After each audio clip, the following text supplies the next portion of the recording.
नमस्कार दोस्तों, स्वागत है आप सभी का भारत के सबसे बड़े ऑनलाइन चैनल अनअकैडमी पर। और भारत के सबसे बड़े ऑनलाइन चैनल अनअकैडमी के यूपी मंत्रा पे जुड़े हैं। सुबह के 9 बज चुके हैं। समय है आपका डेली करंट अफेयर्स का। डेली करंट अफेयर्स के डीएनए सेशन में जुड़े हैं आप, डेली न्यूज एनालिसिस में, जहां हम आपके साथ देश विदेश और आपके अपने प्रदेश उत्तर प्रदेश के समाचारों का संकलन लेकर उपस्थित हो जाते हैं, और जिसपे पूरा का पूरा उद्देश्य ये रहता है कि आपकी आगामी परीक्षाओं में इससे काफी मदद मिले। तो फटाफट सभी लोग ऑनलाइन आ जाइए, अपने सारे मित्रों के साथ जो है वो क्लासेस के लिंक को भी साझा कर दीजिए कि सभी इस क्लास का जो है वो लाभ उठा सके। दोस्तों, डेली करंट अफेयर्स का जो सेशन है, इसका सोर्स जो है वो है the Hindu, Indian Express, PIB, All India Radio, Down to Earth, Hindustan Times, Economics Times जैसे प्रमुख समाचार पत्र, जिनका सहयोग जो है हम लोग लेते हैं इस सेशन को आपके सम्मुख लाने के लिए, और इसको विश्लेषण करते हैं आपके आगामी आईएएस और पीसीएस एग्जाम या इसके अलावा और भी अन्य आपके जो वनडे एग्जाम है जिसमें करंट अफेयर्स की भूमिका है।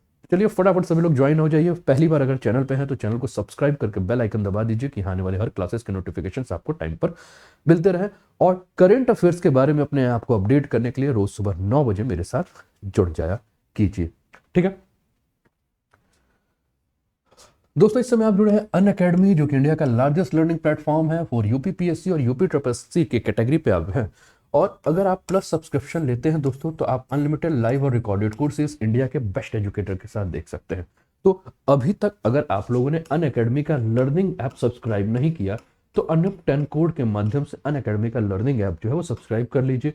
ठीक है, क्वालिफिकेशंस यहाँ दी हुई हैं, टेलीग्राम का लिंक दिया हुआ है। इस टेलीग्राम के लिंक का स्क्रीनशॉट ले लीजिए और क्लास के बाद आप टेलीग्राम पे सर्च करके जो है वो जुड़ सकते हैं। फटाफट सभी लोग जुड़ जाइए, अपने सारे मित्रों के साथ फटाफट शेयर कर दीजिए। दोस्तों, अनअकैडमी आप लोग के लिए अनलॉक 20 जो ऑफर था, जो कि 16 फरवरी तक अंतिम डेट थी, इसमें वृद्धि कर दिया है। और अब जो है ये 16 फरवरी नहीं दोस्तों, अब 19 फरवरी तक जो है इसका आप लाभ उठा सकते हैं। तो जो भी स्टूडेंट अभी तक अनअकैडमी पर नहीं जुड़े हैं, या जिन्होंने कल तक, काफी सारे स्टूडेंट जो है इसका लाभ उठा रहे हैं, काफी मतलब बहुत ज्यादा स्टूडेंट इसका लाभ उठा रहे हैं, क्योंकि ऐसे अगर आप अनूप 10 कोड यूज करते हो तो मात्र आपको 10% का ऑफ मिलता है। लेकिन 16 फरवरी से बढ़कर अब ये स्टूडेंट्स के डिमांड पर जो है वो 19 फरवरी तक जो है इसका डेट बढ़ा दिया गया है। यानी कि 19 फरवरी तक अगर आप अपने मोबाइल नंबर और ईमेल आईडी का प्रयोग करके अगर आप नए स्टूडेंट हैं, तो आप अनूप 10 कोड का प्रयोग कीजिए। ये कोड आपके स्क्रीन पर दिख रहा है, रेफरल कोड लिखा रहता है। वहां आप जैसे यूज करोगे, जैसे मान लीजिए फी आपने सेलेक्ट किया, 24 महीने की फी सेलेक्ट की, 24 महीने की फी 13,600 दिखेगा। जहां फीस आपको दिख रहा है नीचे देखिए, वहीं लिखा होगा हैव अ रेफरल कोड। आप क्या कीजिए, वहां अनूप 10 ये डाल के अप्लाई कर दीजिए, तो तुरंत डिस्काउंट होने के बाद 13,600 से फीस घटकर 10,880 रुपये आ जाएगा। 2 साल का, 1 साल का 9,350 से घटकर 7,480, 6 महीने का 7,650 से घटकर 6,120, और 3 महीने का 4,250 से घटकर 3,400। तो इसका लाभ उठाइए और अन्य लोगों को भी इसके बारे में बताइए। बहुत सारे ऐसे स्टूडेंट हैं जो कि अनअकैडमी का सब्सक्रिप्शन ले चुके हैं और रिन्यू कर रहे हैं दोस्तों, तो उनको मैं बता दूं कि नए मोबाइल नंबर और नए ईमेल आईडी के माध्यम से क्या कर सकते हैं, आप सब्सक्रिप्शन लेकर लाभ उठा सकते हैं। तो ये जो मैंने आपको बताया, फरवरी 19 फरवरी तक हो चुका है ये, और इसके लिए जो अनलॉक कोड यूज करना है, या जो भी कोड यूज करना है, वो कोड क्या है, अनूप 10। इस कोड के माध्यम से 20% आप लाभ उठा सकते हैं। आपके स्क्रीन पर जो है वो कोड लिखा हुआ है। सचिन, रोमा, बबीता, अलका, अनीता, हिमानी यादव, दीपू, शिव, अनिल कुमार, रू, सभी रूबी गौतम, अलका, सभी का स्वागत है, सभी का अभिनंदन। और फटाफट अपने सारे मित्रों के साथ क्लासेस के लिंक को जो है वो शेयर कर दीजिए कि सभी जो है इस क्लासेस का लाभ उठा सके। शिल्पी पांडे, ठीक है ना, सभी के साथ शेयर कीजिए, जितने भी स्टूडेंट्स हैं, है ना, अपने सारे फ्रेंड्स के साथ जो है शेयर कीजिए कि क्लास हम स्टार्ट करें। ठीक है ना, फटाफट फटाफट सभी धुरंधरों जो है, अधिकारियों, भविष्य के अधिकारियों, फटाफट जो है क्लासेस को ज्वाइन कीजिए, लाइव आइए क्लासेस में, क्योंकि शुरुआत करना है आज के दिन की आप सभी के साथ। ठीक है, इसके अलावा दोस्तों एक और भी आप लोग के लिए जानकारी है। आप लोग अपने अनअकैडमी का जब ऐप है, उस ऐप पर अगर आप देखोगे तो नीचे आपको एक कम्युनिटी करके एक ऑप्शन नजर आएगा। क्या नजर आएगा आपको? कम्युनिटी करके एक ऑप्शन आएगा। उस कम्युनिटी ऑप्शन में जब आप जुड़ोगे मेरे दोस्त, है ना, तो आपको आपके एजुकेटर्स कम्युनिटी में जुड़िए और अपने जितने भी एजुकेटर्स हैं उनको फॉलो कर लीजिए। जैसे मुझे फॉलो करना है, अनूप उपाध्याय नाम से सर्च करके मुझे फॉलो कर लेंगे तो बहुत सारी जो जानकारी जो है वो आपको जो व्हाट्सएप टेलीग्राम के थ्रू मिल रही थी वो अब आपको आपके कम्युनिटी के ऐप में मिल जाएगा। तो कम्युनिटी में आपको कोई भी अपडेट जो है जो आपके फेवरेट एजुकेटर्स की है वो आपको मिलेगा। नोट्स एंड प्रैक्टिस मटेरियल्स आपको मिलेंगे, जैसे कि वहाँ टेस्ट सीरीज आपको मिलेगा, एमसीक्यू मिलेगा, और फीडबैक जो है आप अपने एजुकेटर्स को जो है वो पोल्स के माध्यम से सीधा दे सकते हैं। तो इस कम्युनिटी ऐप का जो है वो आप लाभ उठाइए। अपने मोबाइल पर नीचे देखिएगा, जैसे ही आप अनअकैडमी का ऐप ओपन करोगे तो नीचे एक कम्युनिटी करके ऑप्शन होगा, उस पर जाइए और अपने मनपसंद के जितने भी एजुकेटर हैं जिनकी आप क्लासेस देखते हैं उनको फॉलो कर लीजिए। तो उनके सारे मैसेजेस जो है वो आपको आते रहेंगे। जो यूज कर चुके हैं वो उसका लाभ जो है अपने फ्रेंड्स को भी बताइएगा। तो click on the links in description to join an educator community. ठीक है, डिस्क्रिप्शन पे जाइए तो एजुकेटर कम्युनिटी का जो लिंक है वहां से भी आप जुड़ सकते हैं। तो चलिए स्टार्ट करते हैं दोस्तों। आज का पहला न्यूज आपके स्क्रीन पर है और न्यूज है why Maharashtra might opt out of the PM crop insurance scheme. The state government is considering launching its own crop insurance scheme for farmers as per their demand. Maharashtra, one of the major states to participate in Pradhan Mantri Fasal Bima Yojana with more than 1 crore farmer application. अब आप जानते हैं दोस्तों, किसानों के लिए जो है वो केंद्र सरकार की एक योजना है जिसको हम कहते हैं प्रधानमंत्री फसल बीमा योजना। प्रधानमंत्री फसल बीमा योजना के बारे में आप जानते हैं कि किसानों के फसलों को बचाए रखने के लिए जो है इस योजना का है, मतलब फसलों को, मतलब मान लीजिए कि किसी भी प्राकृतिक आपदा के कारण अगर किसानों के फसल खराब होते हैं, प्राकृतिक आपदा मतलब सूखा पड़ना, बाढ़ आना, है ना, या कुछ भी ऐसी प्राकृतिक घटनाएं घट जाए जिसके चलते जो है वो किसानों की जो फसल जो है अगर वो खराब हो जाती है तो उनके फसल का जो है वो बीमा किया जाएगा और उसके एवज में जो है वो उसके लिए जो है वो सरकार के द्वारा जो है वो किसानों को भुगतान किया जाएगा।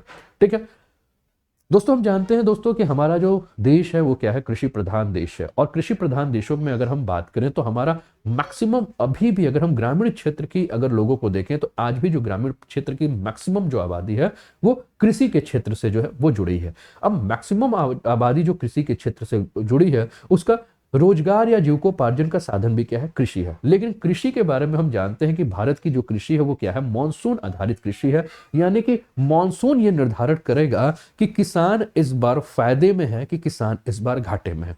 अब मॉनसून अगर अच्छा हुआ तो किसानों के लिए बल्ले बल्ले है, लेकिन अगर मॉनसून अगर किसी भी प्रकार से गड़बड़ हुआ, कमजोर हुआ, अतिवृष्टि हुई, निम्न वृष्टि हुई, तो इसका सीधे खामियाजा किसको भुगतना पड़ता है, हमारे देश के किसानों को, है ना। और इसका हम दुष्प्रभाव ये भी देखते हैं कि हमारे देश के बहुत सारे किसान जो हैं जब तनाव में आ जाते हैं, जब उन्हें अपनी खेती में काफी नुकसान देखने को मिलता है तो वो आत्महत्या की तरफ भी जो है वो अग्रसर होते हैं। इसी को बचाए रखने के लिए वर्तमान केंद्र सरकार के द्वारा जो है एक योजना लाई गई थी जिसको हम पीएम क्रॉप इंश्योरेंस स्कीम यानी कि प्रधानमंत्री फसल बीमा योजना के नाम से जानते हैं। लेकिन इसमें पेच क्या आ गया, आप कहेंगे सर ये तो बहुत पुराना बात है, आप आज इस मुद्दे पे टॉपिक क्यों चर्चा कर रहे हैं। दोस्तों, एक राज्य है जहां हम आत्महत्या की घटना यानी कि किसानों की आत्महत्या की घटनाएं सबसे ज्यादा सुनते हैं, वो राज्य है महाराष्ट्र। महाराष्ट्र में अगर हम बात करें दोस्तों तो आप ये देखेंगे कि महाराष्ट्र जो है वो क्या है, प्रायद्वीपीय क्षेत्र है, पेंसुलर एरिया, और यहाँ जो बहने वाली नदियां हैं वो क्या होती हैं, सदा नीरा नहीं होती है, यानी कि मौसम के आधार पर वहां नदियां हमें देखने को मिलती हैं। दूसरा अगर हम बात करें दोस्तों तो वहां का जो भौम जल स्तर है यानी कि ग्राउंड वाटर लेवल जो है वो भी बहुत नीचे चला जाता है, कब, आपके गर्मियों के दिन में। ठीक है, तो ये समस्या होती है। फिर उसके बाद सिंचाई के लिए आप जानते हैं वहां तालाब, कुएं और इन सब के ऊपर जो है वो निर्भरता होती है। अब जब सिंचाई के लिए जब जल की आवश्यकता की पूर्ति नहीं हो पाती है और किसानों का जो फसल है वो सही से जो है नहीं हो पाता है तो किसान क्या होते हैं, मजबूरी में जो है वो क्या करते हैं, आत्महत्या की तरफ जो है वो अग्रसर हो जाते हैं, क्योंकि वो उन्होंने अपने किसी कृषि के कार्यों के लिए जो है या तो बैंक से लोन लिया होता है या साहूकारों से जो है वो लोन लिया रहता है, और साहूकारों या बैंक का लोन जो है वो अदा करने में जो है अपने आप को जब असमर्थ पाते हैं तो उनके सामने कोई दूसरा रास्ता नहीं दिखता है, बस एक ही रास्ता दिखता है और वो रास्ता दिखता है किसका, आत्महत्या का। हाँ, सरकार ने जो है इसके लिए काफी सारी योजनाएं बनाने की कोशिश की, ठीक है, जिससे कि प्राइवेट सेक्टर को जो है कृषि के क्षेत्र में उतारने का प्रयास किया। लेकिन जिस प्रकार से हमने देखा कि जब देशव्यापी जब इसका विरोध होने लगा तो सरकार ने जो है जो कृषि बिल था उसको वापस लेने का सोचा। दोस्तों, हम जानते हैं महाराष्ट्र में जो वर्तमान में सरकार जो है वो शिवसेना और कांग्रेस के गठबंधन से बनी हुई सरकार है। इसके पहले अगर महाराष्ट्र के सरकार के बारे में बात करें तो महाराष्ट्र में जो सरकार थी वो शिवसेना और भाजपा की बनी हुई सरकार थी। और शिवसेना और जब भाजपा की बनी हुई सरकार थी तो ये जो पीएम क्रॉप इंश्योरेंस स्कीम है उसका बहुत बड़े स्तर पर हमने क्या देखा था कि महाराष्ट्र में जो है इसको लागू किया गया था। और महाराष्ट्र में लगभग 1 करोड़ से अधिक जो आवेदक थे, किसने, किसान जो थे, उन्होंने इसके लिए आवेदन किया था। लेकिन वर्तमान में हम क्या देख रहे हैं कि वर्तमान में जो है शिवसेना का जिस प्रकार से भाजपा के साथ मोहभंग हो गया और शिवसेना का जिस प्रकार से प्रेम पनप चुका है किसके साथ, कांग्रेस के साथ, इस समय महाराष्ट्र सरकार ने एक घोषणा की और उसने घोषणा की है कि हम प्रधानमंत्री क्रॉप इंश्योरेंस स्कीम से जो है वो खुद को अलग करते हैं और महाराष्ट्र के किसानों के लिए हम अपना एक इंश्योरेंस स्कीम जो है वो लेकर आएंगे और उस पर हम कार्य करेंगे। तो आज जो पहला टॉपिक है जिस पर हम चर्चा कर रहे हैं ये वही टॉपिक है कि Maharashtra might opt out of the PM crop insurance scheme, और क्यों सरकार जो है यानी कि महाराष्ट्र की सरकार जो है वो क्यों अपने आप को इससे बाहर करना चाहते हैं, इस पर हम पूरा का पूरा चर्चा करेंगे। अब दिमाग में आपके प्रश्न आ गया होगा कि सर सुनने में तो बड़ा अच्छा लग रहा है, लेकिन कृपया करके आप एक बार ये भी बता दीजिए कि हमारे लिए आईएएस और पीसीएस के एग्जाम में या जो और एग्जाम है जहां क्वेश्चन करंट अफेयर से पूछे जाते हैं वहां ये कौन से पेपर के लिए इंपॉर्टेंट है। तो दोस्तों बात हम कर रहे हैं एग्रीकल्चर की, तो दिमाग में तुरंत आ जाएगा एनवायरमेंट एंड ज्योग्राफी का सेक्शन। लेकिन बात हम कर रहे हैं साथ में इंश्योरेंस की, तो बन गया किसका, इकोनॉमी का। यानी कि ये जो टॉपिक है आपके इकोनॉमी, ज्योग्राफी और आपका एनवायरमेंट एंड इकोलॉजी, तीनों सेक्शन के लिए जो है अति महत्वपूर्ण सेक्शन है। तो नोट कर लीजिए कहां कहां, geography, environment and ecology and economy, यानी कि GS paper 3 environment and ecology economy और जीएस पेपर 1 ज्योग्राफी, ये दोनों के लिए इंपॉर्टेंट है। उम्मीद करूंगा कि आप लोग जो है इसको एंजॉय करोगे। ईशान, प्रीति कंशल, मुकुल दुबे, हनुमंत मिश्रा, शालिनी मिश्रा, काजल मौर्य, शिल्पी, सभी का स्वागत, सभी का अभिनंदन। फटाफट जो है अपने मित्रों के साथ जो है क्लासेस के लिंक को शेयर कर दीजिए। तो प्रधानमंत्री फसल बीमा योजना सुधार, तो महाराष्ट्र ने क्या संकेत दिया है कि भैया हम इससे क्या है बाहर चले जाएंगे। लेकिन क्या महाराष्ट्र ये पहला राज्य है जो ये प्रधानमंत्री फसल बीमा योजना के जो है वो बाहर जाना चाह रहा है, या इसके पहले भी कोई अन्य राज्य हैं जो कि इस फसल बीमा योजना से अपने आप को बाहर कर चुके हैं। तो दोस्तों अभी तक अगर हम बात करें तो हम जानते हैं कि जिस प्रकार से केंद्र और राज्य सरकारों के बीच में जो है वो मतैक्य नहीं हो पा रहा और केंद्र और राज्य सरकारों के बीच में जिस प्रकार से खींचतान चल रहा है, ऊपर से हम क्या देख रहे हैं कि जब प्रधानमंत्री के द्वारा, जब केंद्र सरकार के द्वारा जब कृषि बिल लाया गया था तो कई सारे ऐसे राज्य जहां केंद्र सरकार के समर्थन या केंद्र सरकार के मत वाली जो सरकारें नहीं थी, यानी कि वहां विपक्षी सरकारें जो थी, जो कि राज्य में बैठी हुई थी, जो राज्य का पूरा जो दायित्व जिनके ऊपर था, उन्होंने अपने यहाँ जो है वो इस योजना को जो है वो पहले ही जो है वो समाप्त कर दिया है। यानी कि इस कृषि प्रधान राज्य अगर हम बात करें तो कौन कौन से कृषि प्रधान राज्य ने अपने आप को पहले ही इस प्रधानमंत्री फसल बीमा योजना से बाहर कर दिया है, उन राज्यों की अगर हम सूची देख लें तो इसमें आपको आंध्र प्रदेश, झारखंड, तेलंगाना, बिहार, गुजरात, पंजाब और पश्चिम बंगाल जैसे कृषि प्रधान राज्य पहले ही जो हैं वो इस योजना से बाहर हो चुके हैं। अब आपके दिमाग में तुरंत आएगा कि सर बिहार, गुजरात ये नहीं समझ में आया, आंध्र प्रदेश, झारखंड, तेलंगाना, पश्चिम बंगाल तो समझ में आ रहा है, लेकिन ये गुजरात और बिहार क्यों? ठीक है, तो उन राज्य सरकारों को क्या लगता है कि भैया हमारी जो योजना है वो पहले से प्रधानमंत्री फसल बीमा योजना से जो है वो बेहतर है और हमें इसके लिए प्रधानमंत्री फसल बीमा योजना के साथ चलने की आवश्यकता नहीं है। अब प्रश्न ये उठता है कि सर प्रधानमंत्री फसल बीमा योजना जो है वो है क्या और इसके अंतर्गत प्रावधान क्या है? तो दोस्तों प्रधानमंत्री फसल बीमा योजना की जो शुरुआत हुई थी आज से 6 साल पहले, यानी कि 2016 में जो है इसको लॉन्च किया गया था और इसे कृषि और किसान मंत्रालय के द्वारा जो है वो प्रशासित किया जाता है। इसने राष्ट्रीय कृषि बीमा योजना और संशोधित राष्ट्रीय कृषि बीमा योजना को जो है वो क्या किया था, आपका परिवर्तित कर दिया था। इस फसल बीमा योजना के उद्देश्यों के बारे में अगर हम बात करें तो इसका उद्देश्य क्या था कि फसल को खराब होने की स्थिति पर जो है उसका क्या करेगा, व्यापक बीमा कवर प्रदान करेगा ताकि किसानों की जो आय है वो स्थिर करने में किसानों को मदद मिलेगी। इसका क्षेत्र और दायरा क्या था? तो दोस्तों इसके अंतर्गत वे सभी खाद्य और तिलहनी फसलें जो कि वार्षिक, वाणिज्यिक या बागवानी फसलें जिनके लिए पिछले उपज के आंकड़े उपलब्ध हैं उस आधार पर क्या किया जाएगा, इसका बीमा किया जाएगा। और बीमा की किस्त कैसे दी जाएगी? तो इस योजना के तहत किसानों द्वारा दी जाने वाली निर्धारित बीमा किस्त प्रीमियम जो है वो खरीफ के सभी फसलों के लिए 2% और रबी के सभी फसलों के लिए जो है वो 1.5% है। ये प्रश्न उत्तर प्रदेश लोक सेवा आयोग और संघ लोक सेवा आयोग ने कई बार पूछ लिया है कि प्रधानमंत्री फसल बीमा योजना के लिए जो आपका प्रीमियम था वो कितना था, तो 2% फॉर खरीफ और 1.5% रबी। अब आपके दिमाग में, कई सारे लोगों के दिमाग में प्रश्न ये उठेगा कि सर ये खरीफ की फसल और रबी की फसल होती क्या है ना। तो भाई अगर आप ग्रामीण पृष्ठभूमि से हैं तो खरीफ और रबी जो है अगर ना समझ में आए, या शहरी पृष्ठभूमि से जिसको धान और चावल में, अब जैसे कुछ स्टूडेंट होते हैं ना जो शहरी स्टूडेंट होते हैं, है ना, जो आज तक गांव नहीं देखे होते हैं, अपने आप को समझते हैं कि भैया हम तो शहरी, हम तो गाँव जाते नहीं है, धूल मिट्टी में लिपट जाएंगे, है ना, चाहे वो शहर में जो है प्रदूषण जो है वो लेते रहे, लेकिन गांव की मिट्टियां जो है उन्हें क्या करती हैं, हाइजेनिक नहीं लगती है। तो भैया ऐसे लोगों को जिनको ये लगता है कि खेत में धान होता है कि चावल होता है ना, उसका भी अंतर नहीं पता है, उनके लिए भी ये जानकारी है कि रबी की फसल वो फसलें हैं जो कि आपके नवंबर के माह से होते हैं। यानी कि अभी जो फसलें आपकी गेहूं और सरसों जो दिख रही होगी ना आपके खेत में, है ना, दिलवाले दुल्हनिया ले जाएंगे में जो आप सरसों के खेत में पीले पीले फूल देखते रहते हैं ना, तो वो जो है वो रबी की फसल है, ठीक है। और उसके बाद खरीफ की फसलों के बारे में बात करें तो लहलहाती हुई जो धान की खेत पानी में डूबे होते हैं ना, वो आपका खरीफ का फसल है। तो रबी और खरीफ के फसलों में आप अंतर जान जाइए। इसके बीच में एक और फसल होती है, उसको कहते हैं जायद की फसल, जो कि आपका मई जून के समय होती है, जिसमें हम ज्यादातर हम क्या देखते हैं, जैसे खरबूजे हो गए, है ना, सब्जियां बोई जाती हैं, तो ये आप देखते हैं। तो दो फसलों के बीच का जो एक बीच का जो होता है उसको हम जायद की फसलों का समय कहते हैं, है ना। तो कौन है भैया आप लोगों में से जो आज तक गांव नहीं गया, ठीक है। चलिए, अब क्या किया गया है कि रबी की फसल के लिए जो है वो आपका, खरीफ की फसल के लिए जो है वो आपका 2% और रबी की फसल के लिए जो है वो 1.5% जो है वो प्रीमियम देने की बात की गई है। इसके अलावा जो वाणिज्यिक और बागवानी फसल है उसके लिए जो है वो 5% बीमा किस्त के बारे में बात की गई है। कितना? 5%, ठीक है। तो ये आपको याद रखने की आवश्यकता है, अपने दिमाग में जो है वो बांध लीजिए, 2%, 1.5% और 5%। अब होगा बागवानी की फसलें कौन सी होती है, तो जैसे आपका चाय हो गया, कॉफी हो गया, या वाणिज्यिक फसलें जो होती हैं, ठीक है, जैसे कि शुगर केन और ये सारी चीजें। किसानों के हिस्से की प्रीमियम का लागत वहन राज्य और केंद्र सरकारों के द्वारा सब्सिडी के रूप में जो है वो बराबर करने की बात की गई थी।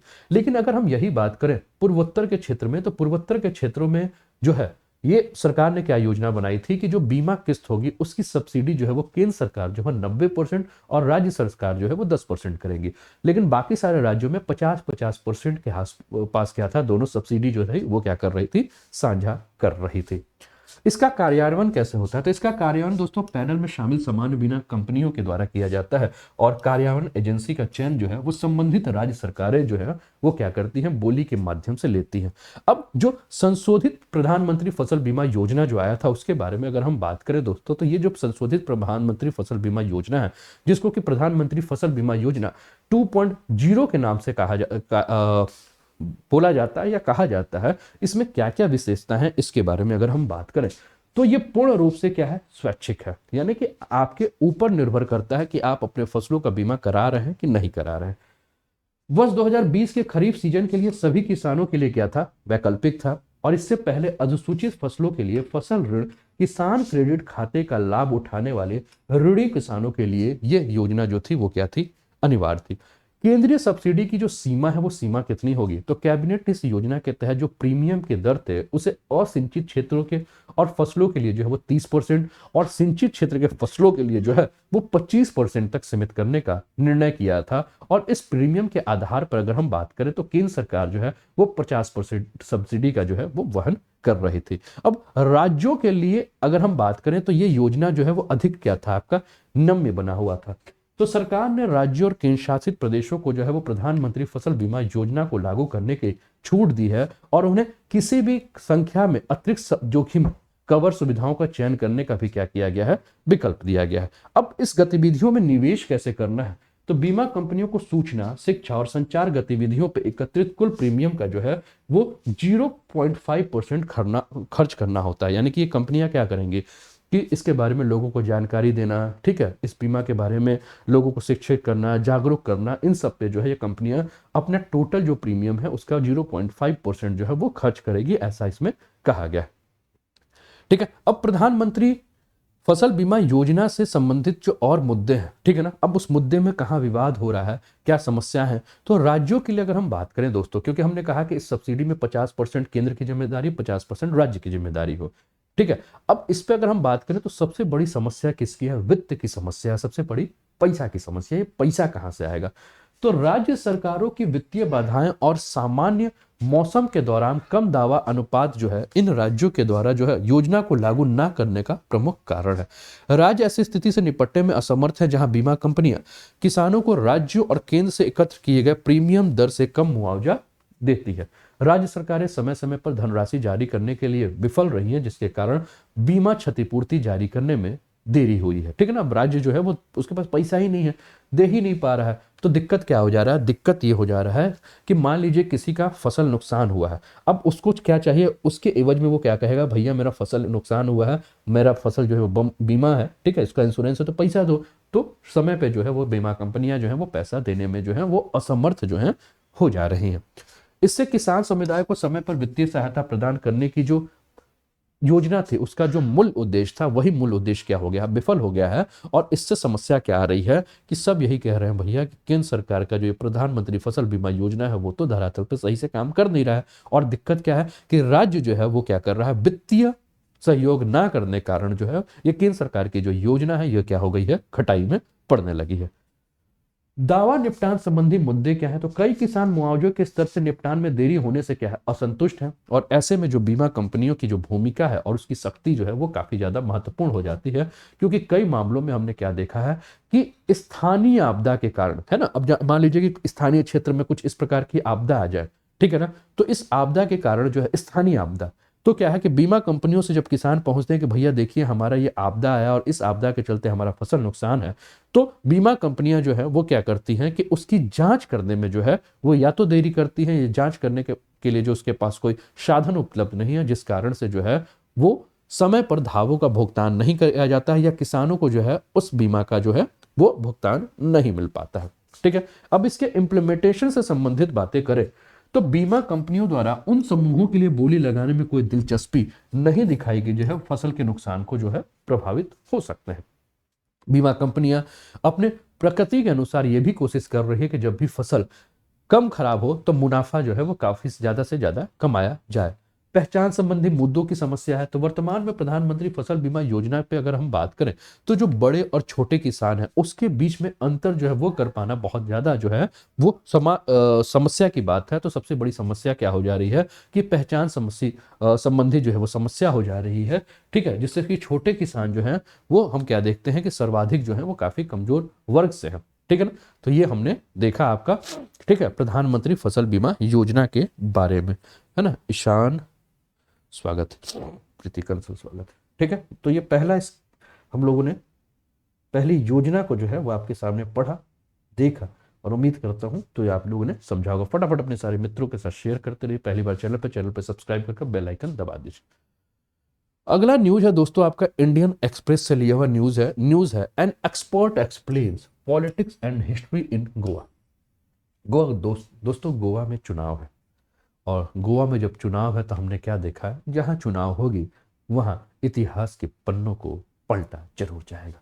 तो गोवा में चुनाव है तो गोवा में भी इतिहास के पन्नों को पलटा गया, और इसमें एक बात कही गई। क्या बात कही गई?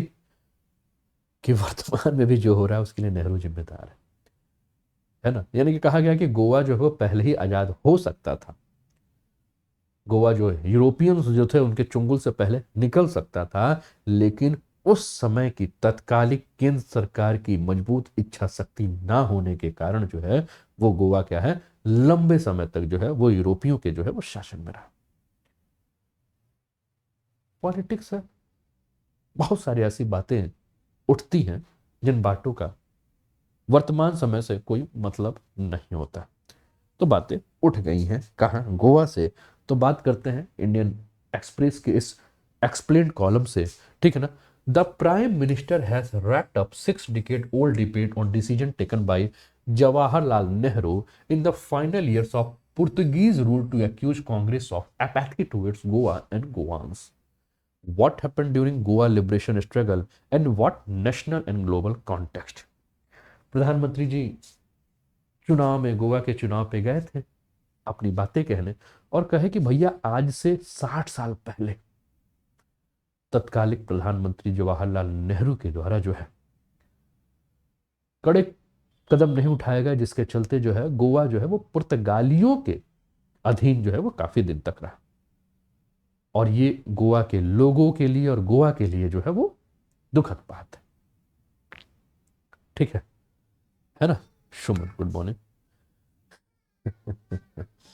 शिव को मैं देखता हूँ, शिव एकदम जो है ना भड़का रहता है ना। शिव एकदम भड़का रहता है। शिव का मैं रोज अगर मैं कमेंट पढ़ूं, है ना, और रोज अगर मैं बात करूं शिव के उस पे, तो ये मतलब इसको मौका मिल जाए ना तो मतलब कि कुछ भी कर सकता है ये बच्चा। ठीक है, अंदर एकदम आग भरी हुई है केंद्र सरकार के प्रति। ठीक है, ठीक है ना, एकदम आग भरी है केंद्र सरकार। मतलब इसको लगता है कि मतलब कभी शिव का कमेंट आप रोज की क्लास में देखिएगा। ठीक है, देखो भाई प्रशासनिक अधिकारी बनने जा रहे हैं आप लोग, न्यूट्रल रहा कीजिएगा ना, न्यूट्रल रहा कीजिए आप लोग, है ना, पार्टी और इस सबसे इतर रहा कीजिए कोई भी। ठीक है, चलिए स्टार्ट करते हैं सेशन को। तो गोवा मुक्ति संग्राम के बारे में बात कर रहे हैं। तो गोवा के चुनाव में राजनीतिक अभियान के दौरान जो है वो गोवा मुक्ति संग्राम पे जो है वो क्या किया गया, एक विवादास्पद बयान दिया गया। दोस्तों भारत जो है 1947 को जो है वो स्वतंत्र हो गया था और 1947 में भारत को स्वतंत्रता प्राप्त होने के लगभग 15 साल बाद यानी कि 1962 में जो है वो गोवा जो है वो पुर्तगालियों के शासन से जो है वो मुक्त कराया गया था। तो भाई समस्या तो है ना, 15 साल तक क्यों गोवा जो है वो पुर्तगालियों के शासन के अधीन रहा। ठीक है, और इसके लिए गोवा मुक्ति संग्राम क्यों चलाना पड़ा। अगर पार्टी से हट कर अगर हम बात करें तो भाई विचार करने वाली बात तो है ना, लेकिन परिस्थिति के हिसाब से अगर हम बात करें तो हो सकता है उस समय ऐसी परिस्थिति नहीं बन पाई हो कि गोवा जो है वो आजाद हुआ हो। ठीक है, तो भाई परिस्थिति तो हमें जाननी पड़ेगी, इसके अंदर और भी जाना पड़ेगा, लेकिन छोड़िए हम लोग आ जाते हैं गोवा मुक्ति संग्राम के ऊपर जो है चर्चा करते हैं। तो 1947 के तुरंत बाद गोवा की स्वतंत्रता नहीं होने के कई जटिल कारक थे। क्या था कि गोवा को 19 दिसंबर 1961 को तीव्र भारतीय सैनिक कार्यवाही के द्वारा मुक्त कराया गया था, जो 2 दिनों से भी कम समय तक चली थी। यानी कि सेना जो है वो क्या कर रही थी, गोवा को पुर्तगालियों से मुक्त कराने के लिए जो है वो कार्य कर रही थी। गोवा के भारतीय संघ की एकीकरण की समय रेखा के बारे में अगर हम बात करें तो वर्ष 1947 में भारत की स्वतंत्रता के बाद भारत और पुर्तगाल के बीच संबंध जो है वो सौहार्दपूर्ण ढंग से शुरू हुए और 1949 में राजनीतिक संबंध जो है वो दोनों देशों के बीच में, पुर्तगाल और भारत के बीच में स्थापित हुए। भारत के पश्चिमी तट पर आप जान रहे हैं कि गोवा के अलावा दमन दीव, है ना, दादर और नगर हवेली जो है, ठीक है ना, इस क्षेत्र में अगर हम बात करें दोस्तों तो इस क्षेत्र में आत्मसमर्पण करने से पुर्तगाल के इंकार के बाद 1950 में जो है वो द्विपक्षीय संबंध जो आपके पुर्तगाल और भारत के बीच में थे उसमें खटास होने लगी। दमन और दीव, दादर और नगर हवेली को जो है 1961 में भारतीय मुख्य भूमि के साथ क्या कर दिया गया, मिला लिया गया। पुर्तगाल ने वर्ष 1951 में जो है वो गोवा को एक औपनिवेशिक अधिकार क्षेत्र के रूप में नहीं बल्कि एक विदेशी प्रांत के रूप में दावा करने के लिए जो है अपने संविधान में परिवर्तन भी कर दिया। और इस उद्देश्य का जो एक उद्देश्य, अगर इस कदम का अगर हम बात करें दोस्तों तो जो उद्देश्य था वो क्या था कि गोवा को नव गठित उत्तरी अटलांटिक संधि यानी नाटो का सैन्य गठबंधन का हिस्सा बनाना था। अगर प्रधानमंत्री जी अगर इस बात को उठा रहे हैं, ठीक है, तो मुझे नहीं लगता है कि कुछ गलत कह रहे हैं। लेकिन मनसा क्या है, अगर मनसा सही है तो बात गलत नहीं है, लेकिन अगर मनसा राजनीतिक है तो गलत है। अगर राजनीतिक लाभ लेने के लिए अगर इस बात को उठा रहे हैं तब तो सही नहीं है, लेकिन अगर बात सही उठा रहे हैं, इतिहास के पन्नों को पलटकर इतिहास में की गई गलतियों के बारे में अगर बता रहे हैं तो इसमें कहीं भी गलत नहीं है कि 15 साल क्यों लग गए, तत्कालिक ऐसे कारण क्या थे जिसके चलते जो है वो गोवा को इतने दिनों तक जो है वो पुर्तगाली उपनिवेश के अंदर जो है वो रहना पड़ा। ठीक है ना, ठीक है ना, ठीक है। तो इस कदम का उद्देश्य जो था वो स्पष्ट रूप से गोवा को नवगठित, ठीक है, इसका उद्देश्य भारत के द्वारा हमले की स्थिति में संधि के सामूहिक सुरक्षा खंड को जो है वो लागू करना था। वर्ष 1955 दोनों राष्ट्रों के राजनयिक संबंधों पर जो है वो संकट जो है वो काफी छाता रहा है। 1947 के बाद 1950-51 में पुर्तगाल और भारत के संबंध जो है वो खराब होने लगे। धीरे धीरे संबंध जो है और भी खराब होने लगे। क्यों? क्योंकि पुर्तगाल क्या चाहता था कि गोवा को जो है वो नाटो, अब जहां मैंने नाटो का नाम लिया तो एक विवाद और भी चल रहा है जो कि आजकल मीडिया जो काफी उछाल रही है। पता नहीं रशिया इतना टेंशन में होगा कि नहीं जितना भारतीय मीडिया टेंशन में है कि रशिया कब यूक्रेन पर हमला करेगा, है ना, अमेरिका कब रशिया पे हमला करेगा, है ना, नाटो की सेना इकट्ठी हो गई है। तो ये नाटो आप लोग जो है वो सुन रहा होगा। नाटो क्या है? तो नाटो के बारे में अगर हम बात करें तो ये उत्तरी अटलांटिक संधि संगठन है। अब आपके दिमाग में बनेगा सर इसका नाम उत्तरी अटलांटिक संधि संगठन क्यों रखा गया? हो सकता है आपके दिमाग में ये भी प्रश्न बने कि नाम उत्तरी अटलांटिक। तो दोस्तों अगर आपके दीवार पे कहीं, और मैं बार बार आप लोगों से कहता हूं कि अगर आप तैयारी कर रहे हैं तो आपके घर के दीवारें जो हैं वो साफ सुथरी नहीं रहनी चाहिए, उस पर मैप चिपका दो।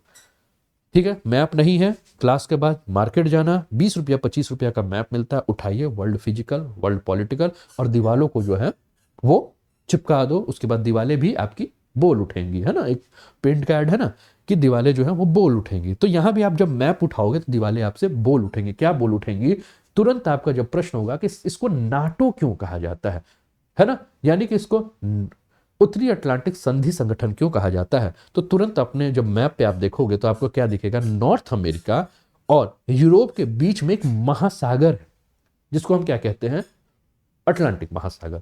और इस अटलांटिक महासागर का जब ऊपरी सिरा आप देखोगे, यानी कि विषुवत रेखा से उत्तर की तरफ देखोगे, तो उस अटलांटिक सागर महासागर का जो ऊपरी, जिसको कि हम उत्तरी अटलांटिक महासागर कहते हैं, तो इस उत्तरी अटलांटिक महासागर के आसपास के जो भी देश हैं, इन देशों का एक समूह बनाया गया। और जो देश जो है वो रशिया को पसंद नहीं कर रहे थे, ठीक है ना, यानी कि दो ध्रुवीय राष्ट्र जब बना तो जो अमेरिका के पक्ष में यहाँ के जो देश थे उनका एक गठबंधन बना, इसका एक संगठन बना, इनका एक ऑर्गेनाइजेशन बना जिसको कि नाटो का नाम दिया गया। ठीक है, उत्तरी अटलांटिक संधि। अब पुर्तगाल जो है वो क्या चाह रहा था, क्योंकि पुर्तगाल भी नाटो का सदस्य था, तो ये चाह रहा था कि ये जो गोवा है, क्योंकि भारत जो है वो क्या है, भारत ना यूएसए के पक्ष में था ना यूएसएसआर के पक्ष में था, वो क्या था, गुट निरपेक्ष राज्य बन रहा था, नैम बन रहा था, है ना। तो जब गुट निरपेक्ष राज्य के राष्ट्र के रूप में भारत अपने आप को लेकर आगे आ रहा था, तो पुर्तगाल को क्या लग रहा था कि गोवा को हम क्या करें कि नाटो का एक हिस्सा बना के रखें, कि कोई भी अगर हमें सैन्य गतिविधि चलानी हो तो हम इस गोवा के मदद से यहां से चलाएं। तो मैंने कहा कि समस्या 1947 के बाद 1950 तक और 1950 के बाद जो है वो और भी ज्यादा बिगड़ने लगे, ठीक है ना। अब इस संकट की स्थिति में जो है वो भारतीय सैन्य बलों के द्वारा जो है वो क्या किया गया, गोवा की मुक्ति के लिए जो है वो आंदोलन, आपका जो है वो सैन्य संघर्ष जो है वो स्टार्ट हो गया। और 1961 में हमने क्या देखा कि पुर्तगालियों के शासन से जो है वो गोवा को क्या कर दिया गया, मुक्त करा दिया गया, और पुर्तगाली शासन जो है वो गोवा में समाप्त कर दी गई, ठीक है ना। 1961 में पुर्तगालियों के साथ राजनयिक प्रयासों की विफलता के बाद भारत सरकार के द्वारा ऑपरेशन विजय चलाकर, ठीक है ना, 19 दिसंबर को दमन और दीव तथा गोवा को भारतीय मुख्य भूमि के साथ मिला लिया गया। अब एक प्रश्न आपके प्रीलिम्स के एग्जाम से या एक प्रश्न आपके वनडे एग्जाम से यह पूछा जा सकता है कि 1961 में गोवा दमन दीव को मुक्त कराने के लिए भारतीय सेना के द्वारा किस ऑपरेशन को चलाया गया, तो नाम क्या रहेगा, ऑपरेशन विजय दीनानाथ, है ना। ऑपरेशन विजय नाम याद रखिएगा, कब चलाया गया था, 19 दिसंबर 1961 में, ठीक है ना। आपके स्क्रीन पर देखिए दोस्तों, ये गोवा आपको दिख रहा होगा, है ना। अब इस गोवा में अगर आप देखेंगे तो ये आपका उत्तरी गोवा आपको नजर आ रहा है ग्रीन कलर में, और नीचे जो है आपका दक्षिणी गोवा, ये आपको अरबियन सी नजर आ रहा है, ये आपको वास्को डी गामा नजर आ रहा है, ठीक है ना। वास्को डी गामा कहा जाता है कि भारत की खोज इसने की, मतलब इसके पहले भारत था ही नहीं। अरे भैया ये पहला पुर्तगाली था जो भारत आया था, ठीक है ना, बस भारत आया था, भारत की खोज वोज नहीं की थी, भारत उसके पहले से था, ठीक है। तो अब देखो ना, पढ़ाने के लिए जब लोग पढ़ाते हैं तो कहते हैं कि इन्होंने भारत की खोज की, भारत एक खोज, तो समझाने के लिए, बताने के लिए, हम जानते हो ना कि हमारे इतिहासों को जो है वो हम अपने दृष्टि से नहीं देखते, हम अंग्रेजों की दृष्टि से देखने लगते हैं, है ना। ये अंग्रेज हमारे यहाँ आए थे तो उस हिसाब से हमको इतिहास पढ़ाना शुरू कर दिया, ठीक है। तो भैया वास्को डी गामा ये है ना। इसके अलावा ये जो भी आपका साउथ गोवा और ये सब है, ये गोवा आपको दिख रहा है। गोवा के ऊपर चलोगे दोस्तों तो आपको क्या नजर आएगा, यहाँ महाराष्ट्र नजर आएगा, पश्चिम में जाओगे तो कर्नाटक की जो है वो सीमा है, ठीक है। चल आगे बढ़ते हैं, और ये आपकी इसकी राजधानी जो है वो पणजी में आपको नजर आ रही है। सबसे ज्यादा अगर हम बात करें दोस्तों इस गोवा के बारे में, तो आप जानेंगे कि यहाँ अभी भी अगर हम देखेंगे तो पुर्तगाली कल्चर जो है हमें यहाँ काफी ज्यादा देखने को मिलती है, ठीक है ना। आगे बढ़ें। जो भी स्टूडेंट पहली बार क्लास में होगा, चैनल को सब्सक्राइब करके बेल आइकन दबा दीजिएगा कि सुबह 9 बजे करंट अफेयर्स की जब क्लासेस आएंगी तो आपको नोटिफिकेशन जो है वो समय पर मिल जाएगा। और अपने मित्रों के साथ एक बार क्लासेस के लिंक को जो है वो शेयर कर दीजिए और उनसे कह दीजिए खूब जमेगा रंग जब मिल बैठेंगे आप मैं, है ना, और वो नहीं करंट अफेयर्स। ठीक है, चलिए। अब गोवा में पुर्तगाली विदेशी प्रांतीय शासन जो है वो 451 वर्ष का जो है वो अंत हुआ। अब गोवा के स्वतंत्रता आंदोलन का इतिहास क्या है? तो 1510 में गोवा जो है वो क्या हुआ था, एक पुर्तगाली उपनिवेश बन गया था। ठीक है ना। उस समय अगर हम बात करें दोस्तों तो उस समय का जो एडमिरल था जिसका नाम क्या था, अल्फांसो द अल्बुर्क, इसने क्या किया था कि जियापुर के सुल्तान यूसुफ आदिल शाह की सेना को क्या किया था, हराया था। तो ये भी आपके लिए इंपॉर्टेंट नाम बन गया, अल्फांसो द अल्बुर्क। ठीक है ना, ये पहला एडमिरल था जिसने क्या किया था कि 1510 में जो है वो क्या किया था, जियापुर के सुल्तान यूसुफ आदिल शाह की सेना को जो है वो हराया था। प्रीलिम्स के हिसाब से इंपॉर्टेंट बनता गया। 20वीं सदी के अंत तक हमने क्या देखा था कि गोवा में जो है वो पुर्तगाल के औपनिवेशिक शासन के विरोध में जो है वो राष्ट्रीय जो भावना है वो क्या हो गई थी, आपकी उद्भव हो गई थी। और शेष भारत में ब्रिटिश विरोधी जो राष्ट्रवादी आंदोलन जो चल रहा था उसका प्रभाव भी हमें गोवा में देखने को मिला। वर्ष 1946 यानी कि भारत की आजादी के जस्ट पहले, है ना, भारत में आज भी आप जानते हैं जो समाजवादी विचारधारा है वो किसको हम क्या कहते हैं, उसको लोहियावादी विचारधारा के बारे में बात करें तो 1946 में एक समाजवादी नेता हुआ करते थे। अब मुझे नहीं पता कि वर्तमान सरकार जो है या वर्तमान जो पार्टी है वो लोहिया के विचारों को कितना अनुसरण करती थी, ठीक है, लेकिन लोहिया जो थे वो क्या थे, आपके सोशलिस्ट थे, समाजवादी नेता थे। राम मनोहर लोहिया ने क्या किया था कि गोवा में एक ऐतिहासिक रैली का नेतृत्व किया था जिसमें उन्होंने नागरिक स्वतंत्रता और भारत के साथ एकीकरण के लिए जो है वो आह्वान किया था। और गोवा के स्वतंत्रता संग्राम के लिए अगर हम बात करें तो राम मनोहर लोहिया के द्वारा जो ये आंदोलन चलाया गया था, ये आंदोलन एक प्रकार से चिंगारी बारूद में जो है उसने चिंगारी का काम किया। एक बहुत बड़ा विस्फोट हुआ। ये विस्फोट क्या था, जनमानस के मस्तिष्क में विस्फोट हुआ और गोवा के जनमानस के अंदर जो है वो गोवा की आजादी जो है का जो है एक तरह से अगर हम बात करें ना तो गोवा की आजादी के लिए जो है वो आग लग गई थी। अब गोवा के जो लोग थे वो क्या चाह रहे थे कि गोवा को जो है वो क्या किया जाए, इन पुर्तगालियों से बाहर किया जाए और भारत के साथ जो है भारत के साथ अपने संबंधों को जो है वो और भी ज्यादा मजबूत बनाया जाए। उस समय के आपका एक दल था जिसका नाम था आजाद गोमांतक दल। इसने शांतिपूर्ण तरीके से नागरिक स्वतंत्रता नहीं प्राप्त की जा सकती इस विचार के साथ थे और उन्होंने कहा कि इसके लिए हमें क्या करना होगा, सशस्त्र संघर्ष करना होगा और सशस्त्र संघर्ष के माध्यम से ही हम क्या कर सकते हैं, स्वतंत्रता प्राप्त कर सकते हैं। जैसे जैसे भारत स्वतंत्रता की ओर बढ़ा यह स्पष्ट हो गया था कि गोवा जल्द ही मुक्त नहीं होगा क्योंकि कई सारे जटिल कारण थे। सबसे पहले विभाजन का आघात, पाकिस्तान के साथ युद्ध का अनुभव, ठीक है, भारत युद्ध को एक शांतिप्रिय राष्ट्र के रूप में प्रदर्शित करना चाहता था, ठीक है, पुर्तगाल के नाटो का सदस्य होने के नाते, और इन कारकों ने भारत सरकार को एक और मोर्चा खोलने से रोक दिया जिससे कि अंतर्राष्ट्रीय समुदाय में जो है वो शामिल हो सके। इसके अलावा अगर हम बात करें तो महात्मा गांधी जी की राय थी, क्या थी, कि लोगों की चेतना को जागृत करने के लिए गोवा में अभी भी बहुत अधिक जमीनी कार्यवाही करने की आवश्यकता है और वो धीरे धीरे जो है वो हो सकती है। तो इसके लिए जो भी आपके राजनीतिक नेता थे, ठीक है ना, और इन जो वहां के नेतृत्वकर्ता थे उनको क्या किया गया, अपने साथ मिलाया गया कि ये वहां के जमीनी स्तर पे कार्यवाही करें और गोवा के लोगों के अंदर जो है वो राष्ट्रवाद की भक्ति की जो भावना करें कि गोवा के जो लोग हैं वो पुर्तगालियों के खिलाफ जो है वो क्या करें, आंदोलन करें, ठीक है। तो गोवा में अगर हम बात करें तो स्वतंत्रता के लड़ने वाले समूहों जिसमें सत्याग्रह बनाम सैन्य कार्रवाई के भीतर द्वंद्व के कारण जो है वो क्या हुआ, गोवा की मुक्ति में देरी हुई, ठीक है, यानी कि सैन्य कार्रवाई किया जाए कि गांधी जी के द्वारा जो पढ़ाया हुआ जो एक पाठ था, किसका, सत्याग्रह का पाठ था, उसके साथ आगे चला जाए। सत्याग्रह का जो विचार था दोस्तों वो सत्य की शक्ति और सत्य की खोज की आवश्यकता पे जो है बल दिया गया, ठीक है, और इनका यह मानना था कि यदि कारण सही हो और संघर्ष अन्याय के खिलाफ हो तो उत्पीड़क से लड़ने के लिए शारीरिक बल की आवश्यकता नहीं होती है ना, हर जगह जो है लड़ाई झगड़ा नहीं, कुछ बातें ऐसी होती है जो अहिंसा के द्वारा भी मनाई जा सकती है, ठीक है। गोवा के बारे में अभी हमने गोवा की अवस्थिति देखी, तो गोवा के बारे में अगर हम देखें तो गोवा जो है वो आपका वेस्टर्न घाट यानी कि पश्चिमी घाट पर आपको देखने को मिलेगा, कोंकण का क्षेत्र है। और अगर इसकी भौगोलिक रूप से अगर हम बात करें तो ये दक्कन उच्च भूमि में पश्चिमी घाट को अलग करता है। राजधानी पणजी है, आधिकारिक भाषा कोंकणी है और कोंकणी जो है वो उसको 8वीं अनुसूची में 22 भाषाओं में शामिल एक भाषा के रूप में जाना जाता है, ठीक है ना। 1992 में 71वें संविधान संशोधन अधिनियम के माध्यम से दोस्तों मणिपुर और नेपाली भाषा के साथ पणजी को भी जो है वो इसके अंतर्गत जोड़ा गया। इसकी सीमा की अगर हम बात करें दोस्तों तो आपको उत्तर में जो है वो महाराष्ट्र देखने को मिलेगा, पूर्व और दक्षिण में आपको जो है वो कर्नाटक देखने को मिलेगा, और पश्चिम में अगर आप देखेंगे तो आपको अरब सागर देखने को मिलेगा। ठीक है। गोवा की जो सबसे उच्चतम बिंदु है उसको हम शोंशोगोर बिंदु के नाम से जो है वो जानते हैं। तो ये सारी बातें जो है वो आपके प्रीलिम्स के इंपॉर्टेंट से काफी ज्यादा इंपॉर्टेंट जो है वो आपकी स्क्रीन पर आपको देखने को मिल रही है। कैसा लग रहा है सेशन, फीडबैक भी देते रहिए। ठीक है ना। तो ये आपको दिख रहा है। गोवा के उत्तर में अगर हम बात करें दोस्तों तो तेरेखोल नदी जो है वो गोवा के उत्तर में बहती है, जो कि गोवा को महाराष्ट्र से अलग करती है। तो एक और प्रश्न बना कि वो कौन सी नदी है जो गोवा और महाराष्ट्र की सीमा के बीच में एक निर्धारक का काम करती है, सीमा निर्धारक का काम करती है। तो नदी का नाम क्या है दोस्तों? नदी का नाम है तेरेखोल नदी। राज्य की अन्य प्रमुख नदियों के बारे में बात करें दोस्तों तो यहाँ एक अन्य प्रमुख नदियां जो है वो कौन कौन सी हैं आपकी? मांडवी, जुआरी, चपोरा, रखोल, गलगीबाग, कुंभरजुआ, तलपोना, शाल। गोवा की अधिकांश मृदा जो है वो आपकी लेटराइट मृदा पाई जाती है, और डॉक्टर सलीम अली पक्षी अभ्यारण्य जो है वो यहाँ का राष्ट्रीय और वन्यजीव अभ्यारण्य के रूप में यहाँ जाना जाता है।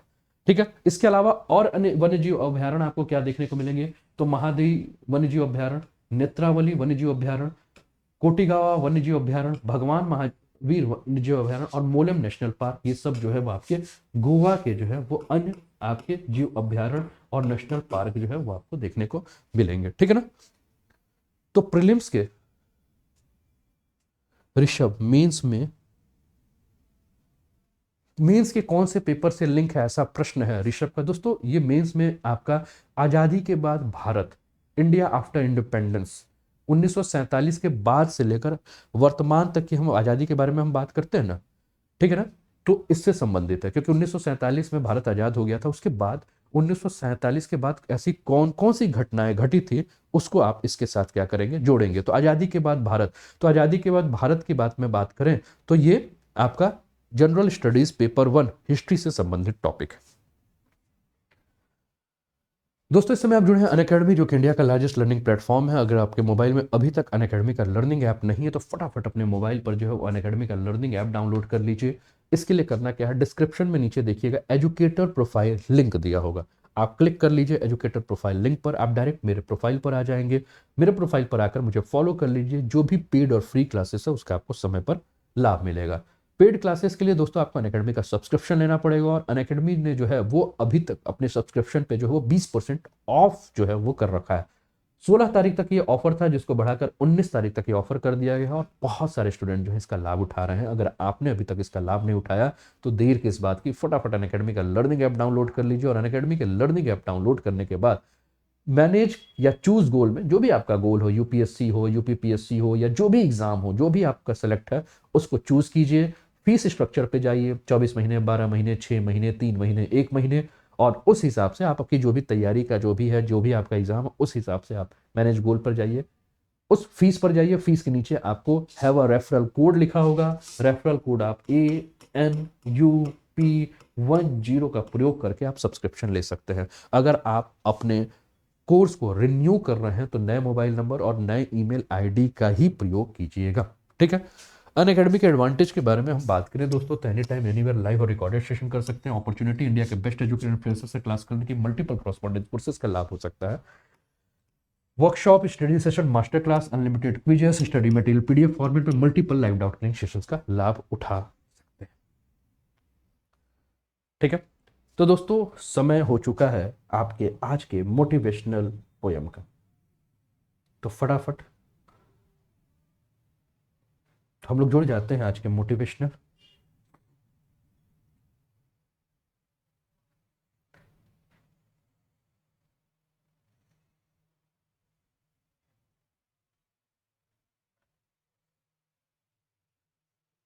और जो भी स्टूडेंट पहली बार जुड़े हुए हो वो फटाफट लाइक और शेयर भी कर दीजिएगा।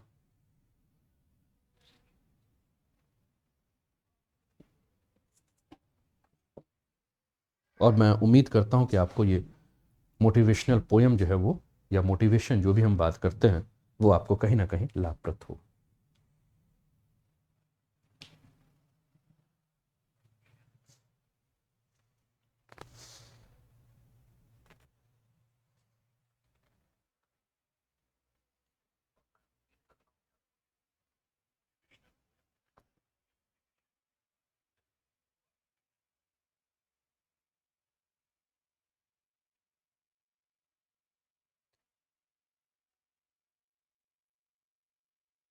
दोस्तों, आज का जो मोटिवेशनल पोयम है वो आप सभी स्टूडेंट्स के लिए है, जो जीवन में जब कोई विपत्ति आती है, कोई विपदा आती है, तो हम घबरा जाते हैं, हम डर जाते हैं, हमें समझ में नहीं आता हम क्या करें।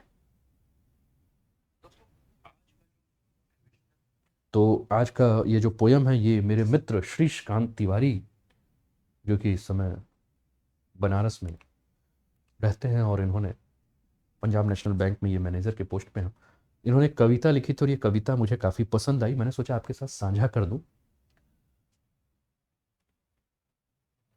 कविता क्या है सुनिएगा। तीव्र आंधियां जब भी आए, जाने क्यों घबराते हो। थोड़ी सी विपदा आई तो दूर खड़े चिल्लाते हो। है यह यक्ष प्रश्न अब तुमसे, तुम ही इसका हल बतलाओ। सोने का भी मूल्य भला क्या, जो तपे नहीं अंगारों में। लक्ष्य प्राप्ति का सुख कैसा, जो मिल जाए पखवाड़ों में। लाखों लाख परिश्रम के बिन, गर हीरा मिल पाता हो। बिन पुरुषार्थ परिश्रम के बिन, लक्ष्य साध्य हो पाता हो।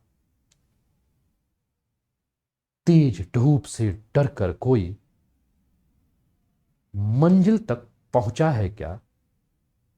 शाश्वत नियम एक है प्रियवर, अंगारों का दामन थामो। करो परिश्रम हार ना मानो, आंखों में अब अश्रु ना लाओ। प्रण हो प्रखर ज्योति फैलाओ, उष्ण किरण से नहीं डरो तुम।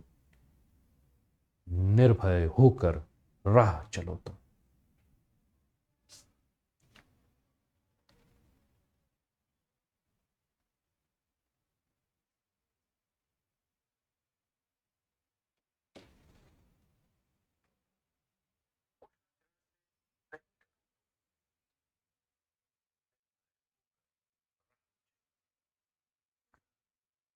और उम्मीद करता हूं कि ये पोयम आपको पसंद आया होगा, जिसके माध्यम से एक संदेश है सभी स्टूडेंट्स के लिए कि जीवन में जब कभी भी आपको कोई विपत्ति आए तो आप घबरा जाते हैं, आप चिल्लाने लगते हैं, आप डर जाते हैं। कहा जाता है कि सोना जितना ज्यादा तपता है उतना ही ज्यादा उसकी शुद्धता बढ़ती जाती है, और स्टूडेंट जितना ज्यादा, विद्यार्थी जितना ज्यादा, एक परीक्षार्थी, एक अभ्यर्थी जितना ज्यादा तपेगा, उसके अंदर उतना ही ज्यादा निखार आ जाएगा। तो तपने से डर कैसा। और दोस्तों, उस लक्ष्य का क्या मूल्य, जो कि पखवाड़ों में 14-15 दिनों में, सप्ताह भर में अगर आपको कोई लक्ष्य प्राप्त हो जाए, तो क्या उस लक्ष्य का मूल्य है। जो चीजें आपको आसानी से मिल जाती हैं, तो क्या उसका आप उतना ही मूल्य या उसको उतना ही ज्यादा आप भाव देते हैं। और मान लीजिए किसी व्यक्ति को बिना परिश्रम के अगर हीरा भी मिल जाता है, तो क्या वो हीरा उसके लिए मूल्यवान होगा। और बिना परिश्रम के किस बात का पुरुषार्थ। और बहुत सारे ऐसे व्यक्ति होते हैं जब उनके जीवन में कोई असाधारण परिस्थिति आ जाती है, जिसको कि कवि महोदय ने जो है वो ये समझाया कि तेज धूप से अगर आप डर कर घर के अंदर छुप जाओगे, आप छाया ढूंढने लगोगे, आप अपने लिए एक विश्राम स्थल ढूंढने लगोगे, तो आप अपने मंजिल तक कैसे पहुंचोगे। और ये तो शाश्वत नियम है ना दोस्त, कि जीवन में अगर आगे बढ़ना है तो अंगारों को अपने हाथ से थामना पड़ेगा। यानी कि कठिन से कठिन परिस्थितियों से भागने के बजाय उन कठिन परिस्थितियों को जो है वो थामना पड़ेगा। और कठिन परिस्थितियों को जब थामोगे तभी आप आगे बढ़ोगे। उसके लिए क्या करना पड़ेगा, परिश्रम करना पड़ेगा। तो परिश्रम कीजिए, हार मत मानिए। और ये जो बात बात पर आप लोग रो देते हो, बात बात पे जो आप टूट जाते हो, अंदर से अपने आप को कमजोर समझने लगते हो, आंखों में आंसू मत लाइए, अपने आप को कायर मत बनाइए, अपने आप को मजबूत बनाइए और मजबूत बनाकर अपने विजय की गाथा, अपने परिश्रम के तेज की जो ज्योति है उसको पूरे संसार में फैलाइए कि दूर दूर तक जो लोग हैं आपको समझें, आपको सुने, आपको जाने। गर्म किरणों से, उष्ण किरणों से, कठिन राहों से आपको डरना नहीं चाहिए, निर्भय होकर आगे बढ़ना चाहिए। और निर्भय होकर जब आप आगे बढ़ोगे तो उम्मीद करोगे आप सब कुछ आप पा जाओगे।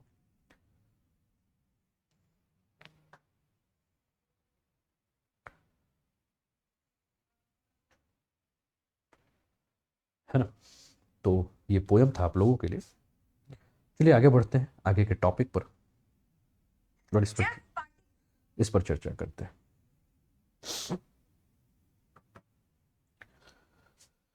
अगला न्यूज है दोस्तों, इंडियन एक्सप्रेस से लिया हुआ न्यूज है, public order, a constitutional provision for curbing freedoms. In Tuesday hearing, the judge heard an argument on whether the state can justify the ban on the ground that it violates public order, सार्वजनिक व्यवस्था। कर्नाटक उच्च न्यायालय में शैक्षणिक संस्थानों में दोस्तों हमने क्या देखा कि हिजाब पहनने की जो है वो घटना हुई।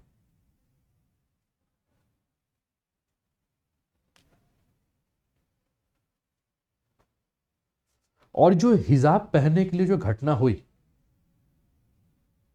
और इसका हमने देखा, कल भी हम लोगों ने समाचारों में देखा कि कर्नाटक के काफी सारे अन्य जिलों में जो है वो भी धारा 144 लगाया गया। प्रशासन को इस बात का डर है कि कहीं मामला कहीं फंस ना जाए। विरोध प्रदर्शन, बहुत सारी चीजें दिख रही हैं, धार्मिक उन्माद ना हो जाए, ये सबसे बड़ी समस्या है। अब जब ये बात हुई कि महिलाओं के हिजाब पहनने पर, छात्राओं के हिजाब पहनने पर जब बात हो रही है कि छात्राएं जो हैं या कोई भी विद्यार्थी जो है वो हिजाब पहनकर स्कूल में ना जाए, स्कूल का एक जो ड्रेस कोड है उस ड्रेस कोड को लागू करें, उसको फॉलो करें। तो छात्राओं पर जब राज्य सरकार के द्वारा जब ये प्रतिबंध लगाया गया तो इसकी संवैधानिकता को चुनौती देने वाली याचिका पर जो है वो सुनवाई चल रही। और मामला जो है वो इस तर्क के साथ संबंधित है कि क्या राज्य जो है वो सार्वजनिक व्यवस्था यानी कि पब्लिक ऑर्डर के उल्लंघन के आधार पर इस पर प्रतिबंध लगा सकता है। अब प्रश्न ये उठता है आपके दिमाग में कि ये सार्वजनिक व्यवस्था क्या होता है, पब्लिक ऑर्डर क्या होता है। तो दोस्तों अगर सार्वजनिक व्यवस्था के बारे में अगर हम बात करें तो सार्वजनिक व्यवस्था जो है वो आमतौर पर शांति और सुरक्षा के समान होता है। और एक राज्य सरकार की जिम्मेदारी होती है कि राज्य के अंदर प्रशासन, पुलिस प्रशासन या प्रशासनिक प्रशासन शांति सुरक्षा बनाए रखना, वहां के लोगों को सुरक्षा प्रदान करना, कि राज्य के जो लोग हैं वो बिना किसी डर के रह सके, यह सरकार की जिम्मेदारी। अब सार्वजनिक व्यवस्था के अंतर्गत हम बात करें तो सार्वजनिक व्यवस्था उन 3 आधारों में से एक है जो राज्य के धर्म की स्वतंत्रता पर प्रतिबंध लगा सकता है। भारतीय संविधान के अंतर्गत जब हम धार्मिक स्वतंत्रता के बारे में बात करते हैं दोस्तों, तो भारतीय संविधान का अनुच्छेद 25 जो भारत के नागरिकों के लिए जो है वो क्या बात करता है कि भारत का जो नागरिक है, व्यक्ति जो है वो क्या करेगा, अंतःकरण की स्वतंत्रता और धर्म को अबाध रूप से मानने, आचरण करने तथा उसके प्रचार प्रसार के लिए जो है या उसको जो है वो क्या है, समान अधिकार प्रदान, बशर्ते ये अधिकार जो है वो सार्वजनिक व्यवस्था के खिलाफ ना हो।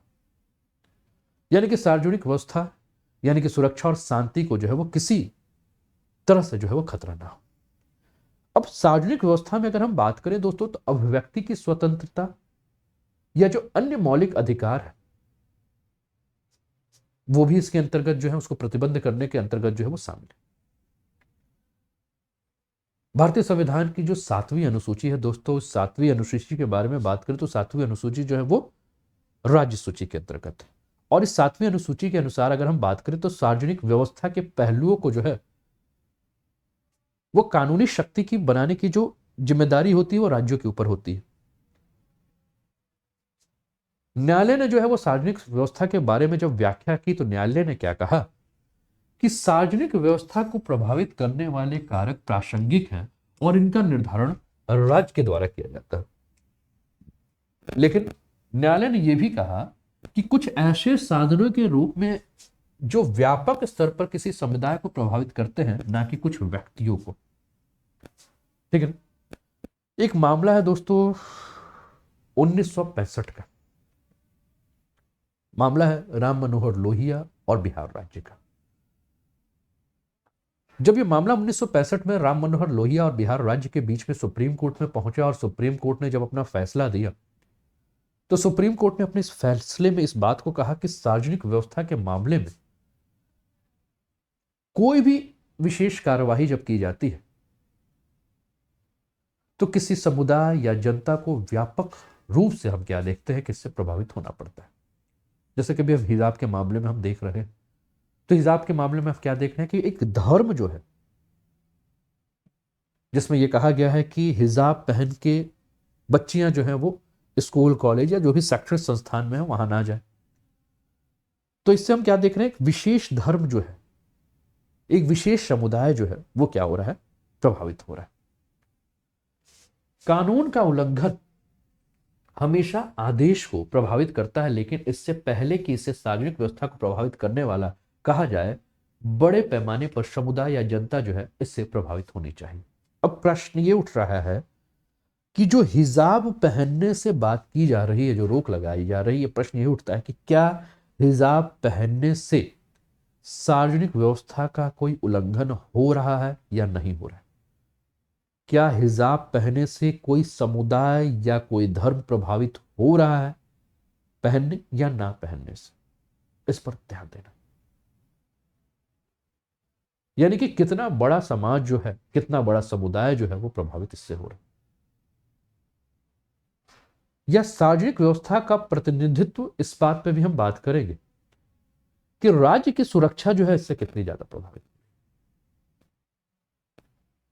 ठीक है। अब वर्तमान में जब यह मामला सार्वजनिक व्यवस्था का जब आया तो इसको हिजाब के प्रतिबंध और सार्वजनिक व्यवस्था के बीच में संबंध क्या है, इन संबंधों के ऊपर हमें चर्चा करने की आवश्यकता है। तो दोस्तों इसके लिए कर्नाटक का जो शिक्षा अधिनियम 1983 है उसको समझना होगा। और कर्नाटक का जो शिक्षा अधिनियम 1983 है उसके तहत 5 फरवरी को जारी सरकारी आदेश के अनुसार एकता और अखंडता के साथ साथ सार्वजनिक व्यवस्था भी शैक्षणिक संस्थानों में छात्राओं को हिजाब या हेड स्कार्फ पहनने की अनुमति नहीं देने के कारणों में से एक है। इससे पहले भी कई बार न्यायालय के द्वारा जो है वो सार्वजनिक संस्थानों में अल्पसंख्यकों के लिए जो है वो ड्रेस कोड जो है वो निर्धारित करने का आदेश जो है वो जारी हो चुका है। अब जो भी याचिकाकर्ता ने जो कि सार्वजनिक व्यवस्था के ऊपर जो है ये याचिका दायर की है, उसने क्या तर्क दिया है कि कानून और व्यवस्था का प्रत्येक उल्लंघन सार्वजनिक व्यवस्था से संबंधित नहीं है। सार्वजनिक व्यवस्था और शांति का एक निकृष्ट रूप है जो कि कानून और व्यवस्था के मुद्दे से कहीं ऊपर है। और याचिकाकर्ता ने यह भी कहा है कि केवल छात्राओं द्वारा हिजाब पहनना सार्वजनिक व्यवस्था का मुद्दा कैसे बन सकता है? क्या इसके पहले महिलाएं हिजाब नहीं पहनती थी, छात्राएं हिजाब पहन के स्कूल कॉलेज नहीं जाती थी? वर्तमान में यह सार्वजनिक व्यवस्था का मुद्दा अचानक कैसे बन गया?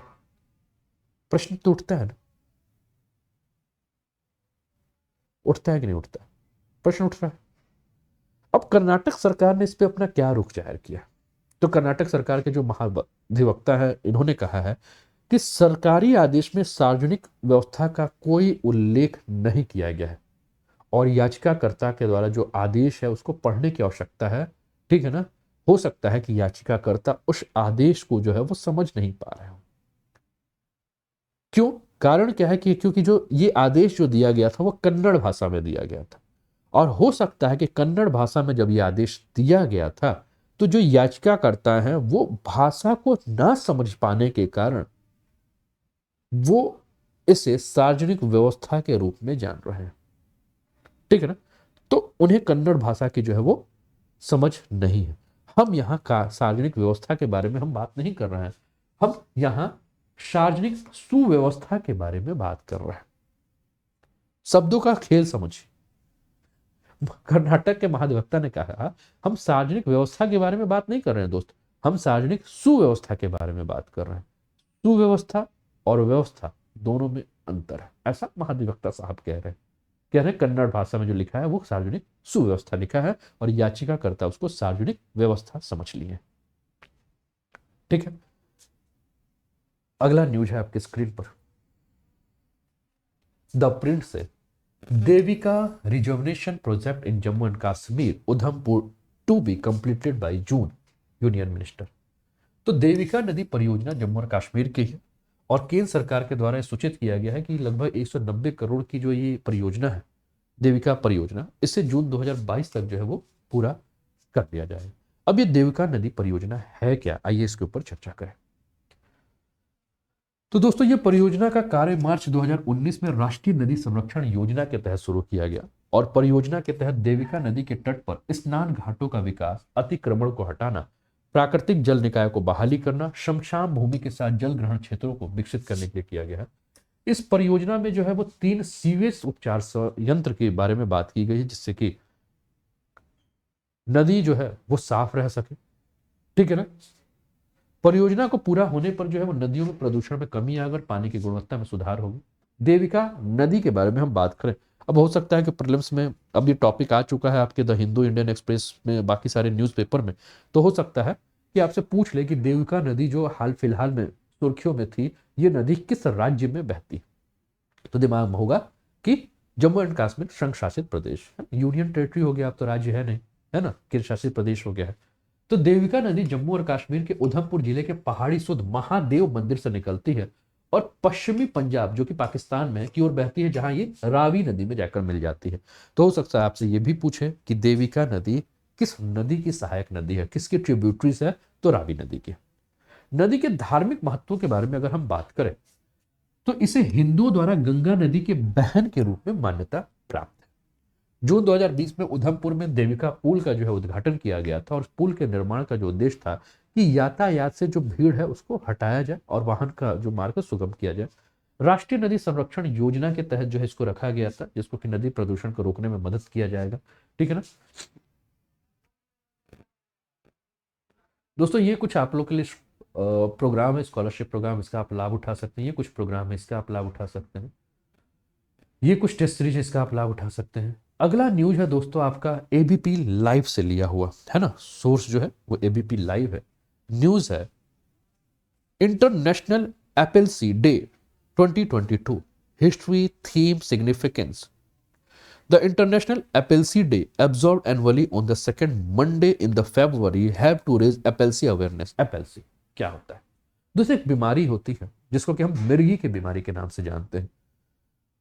हो सकता है काफी सारे लोग जो है वो मिर्गी के रोगों की को नहीं देखें और बहुत सारे लोग जो है वो आसपास समाज में कहीं किसी घर परिवार में या किसी के आसपास समाज में रिश्तेदार में मिर्गी के रोगी जो है वो मिल जाए। मिर्गी के रोगी को जो है वो अंग्रेजी में क्या कहा जाता है? एपिलेप्सी, ठीक है ना। तो इस पर अंतर्राष्ट्रीय एपिलेप्सी मिर्गी दिवस जो है वो फरवरी के दूसरे सोमवार को जो है वो मनाया जाता है और इस बार ये जो है वो 14 फरवरी को जो है वो मनाया गया, 14 फरवरी को, ठीक है ना।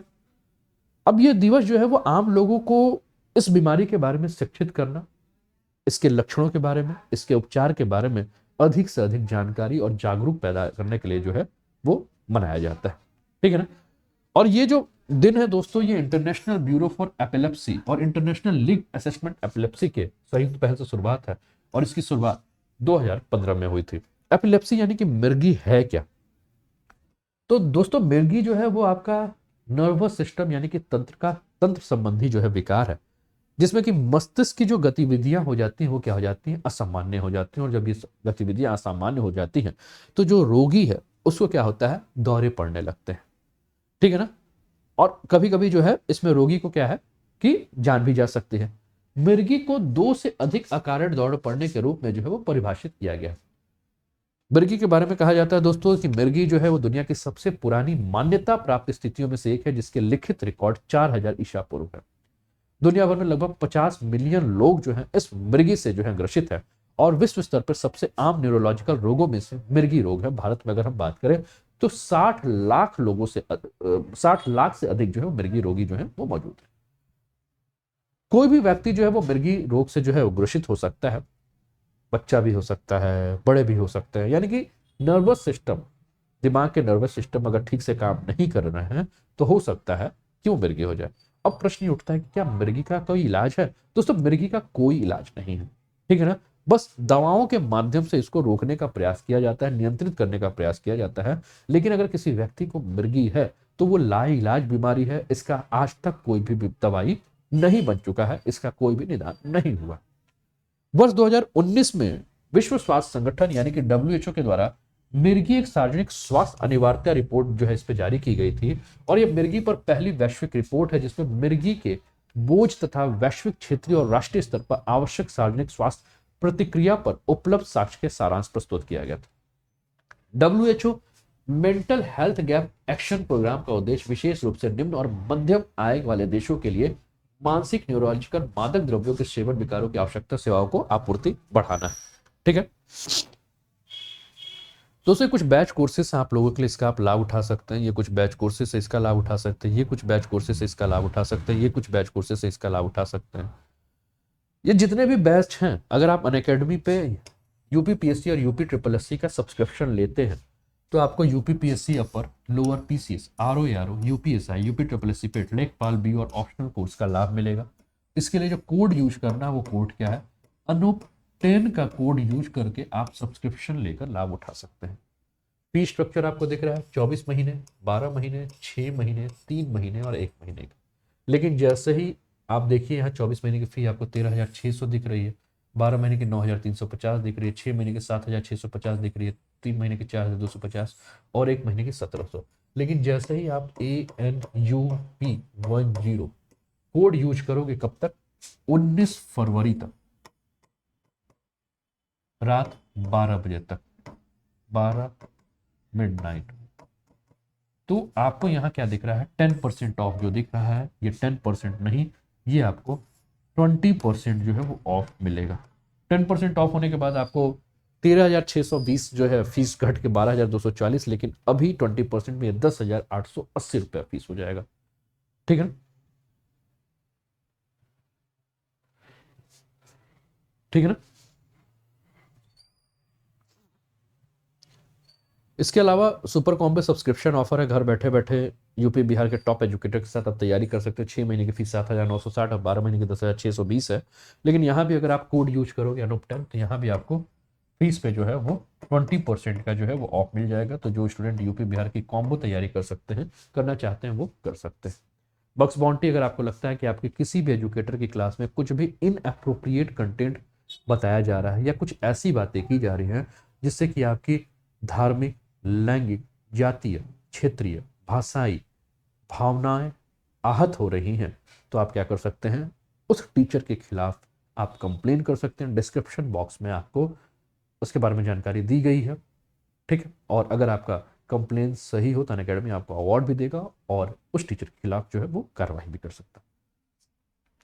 चलिए स्टार्ट करते हैं मल्टीपल चॉइस क्वेश्चन के सेशन को, और उम्मीद करता हूं कि आप तैयार हो चुके होंगे।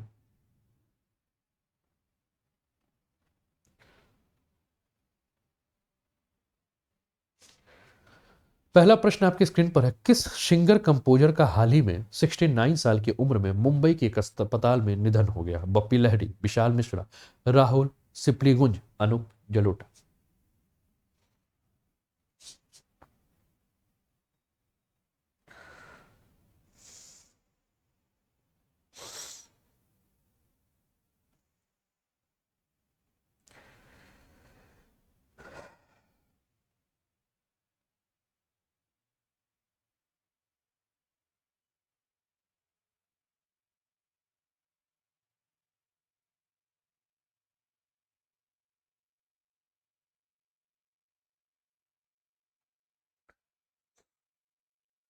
अनिल कुमार, प्रीति कंशल। दोस्तों जिन्होंने कहा बप्पी लहरी, जिनको गोल्डन मैन के नाम से भी आप जानते हैं, है ना, और जिनको नाचने भी नहीं आता था वो बप्पी लहरी के गानों पे जो है वो थिरकना शुरू कर देते हैं। 69 वर्ष की उम्र में दोस्तों अभी इनका मृत्यु हो गया है, और बंगाली गायक थे ये, है ना, साथ साथ में हिंदी में भी काफ़ी ज़्यादा इन्होंने संगीत गाने दिए हैं, है ना। अगला प्रश्न है, हरियाणा कैडर के किस आईपीएस अधिकारी को 15 फरवरी 2022 को गुरुग्राम की पहली महिला पुलिस आयुक्त के रूप में नियुक्त किया गया? सोनिया नारंग, कला रामचंद्रन, मीरा बोरवड़कर, अर्चना रामा सुंदरम।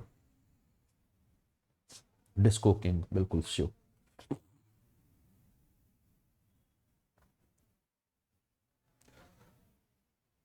और करंट अफेयर्स का सेशन कैसा लग रहा है आप लोग को? अच्छा, आज जो स्पेशल क्लासेस ज्योग्राफी की रात को 8 बजे थी, आज शाम को 4 बजे कोशिश कीजिएगा लाइव आने की। अगर लाइव नहीं आ पा रहे हैं तो रिकॉर्डेड देख लीजिएगा। और प्लस क्लासेस 2 बजे, जिन्होंने प्लस क्लास को कंप्लीट नहीं किया है कल तक का, वो रिकॉर्डेड सेशन देख लीजिएगा। तो दोस्तों जिन्होंने कहा कला रामचंद्रन, वो सभी के उत्तर जो है वो सही है। अगला प्रश्न है आपके स्क्रीन पर, जनजातीय कार्य मंत्रालय द्वारा मेदराम जात्रा त्योहार 2022 एवं जनजातीय संस्कृति उत्सव के लिए कितने करोड़ रुपए का बजट आवंटित किया गया है?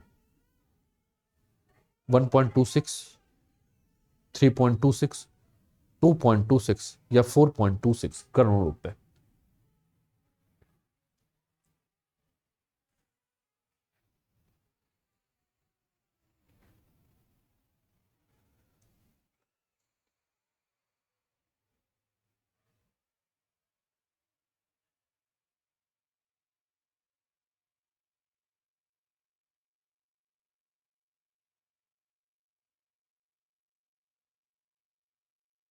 दोस्तों जिन्होंने कहा 2.26 करोड़ रुपए, और सभी के उत्तर जो है सही है। अगला प्रश्न है, हाल ही में किस देश में लस्सा बुखार से पीड़ित 3 व्यक्तियों की मृत्यु हो गई?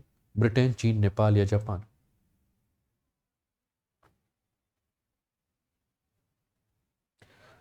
सचिन, काजोल, रूमा, दीपक केशरी, ईशान।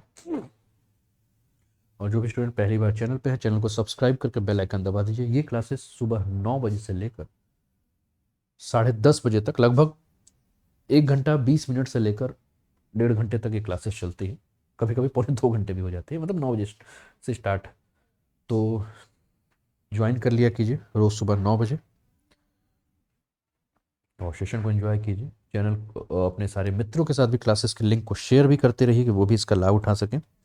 इसमें पहले हम लोग मेंस के पॉइंट ऑफ व्यू से काफ़ी डिटेल में चर्चा करते हैं, और उसके बाद फिर प्रीलिम्स के लिए जो मल्टीपल चॉइस क्वेश्चन इंपॉर्टेंट बने उस पर चर्चा करते हैं। दोस्तों जिन्होंने कहा ब्रिटेन, वो सभी के उत्तर जो हैं वो सही है। अगला प्रश्न है, फ्रैंक वॉल्टर स्टीनमीयर को हाल ही में किस देश के राष्ट्रपति के रूप में दूसरे कार्यकाल हेतु चुना गया? बांग्लादेश, चीन, जर्मनी या जापान?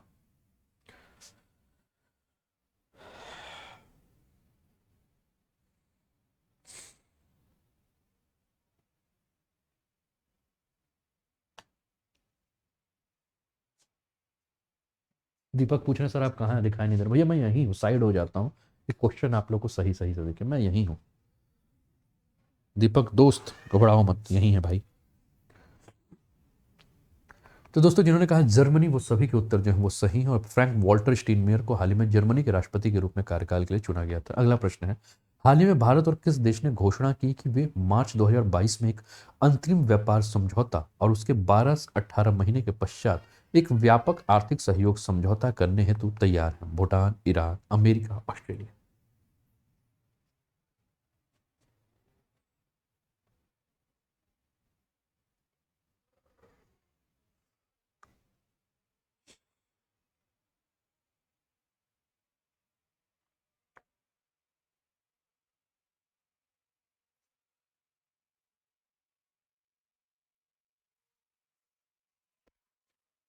तो दोस्तों जिन्होंने कहा ऑस्ट्रेलिया, वो सभी के उत्तर जो हैं वो आपके सही हैं। अगला प्रश्न है, विश्व सतत विकास शिखर सम्मेलन 2022 की मेजबानी कौन सा देश कर रहा है? भारत, यूके, फ्रांस या रूस?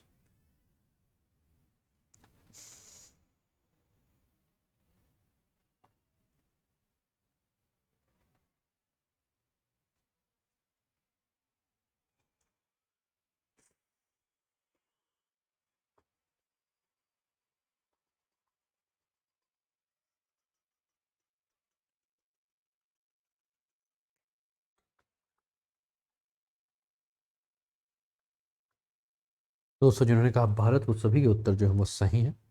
और 16 से 18 फरवरी तक डिजिटल माध्यम से नई दिल्ली में भारत में आयोजित किया जा रहा है सतत विकास शिखर सम्मेलन। ठीक है। अगला प्रश्न है, इंटरनेशनल मॉनेटरी फंड IMF ने मौजूदा वित्त वर्ष 2021-22 के लिए भारत के आर्थिक विकास के अनुमान को घटाकर निम्न में से कितने परसेंट कर दिया? 10%, 8%, 5% या 9%?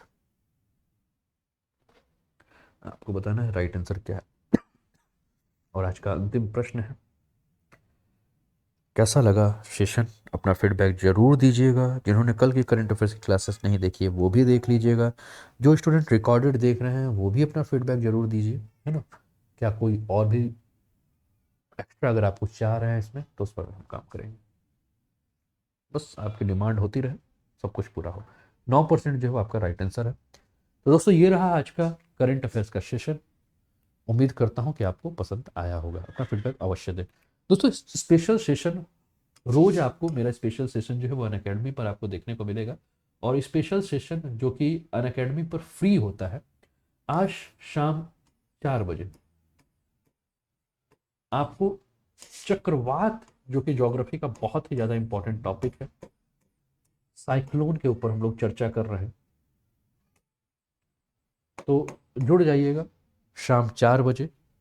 अनअकैडमी का लर्निंग ऐप अगर मोबाइल पर है तो अच्छी बात है, नहीं है तो अनअकैडमी का लर्निंग ऐप मोबाइल पर डाउनलोड कर लीजिए।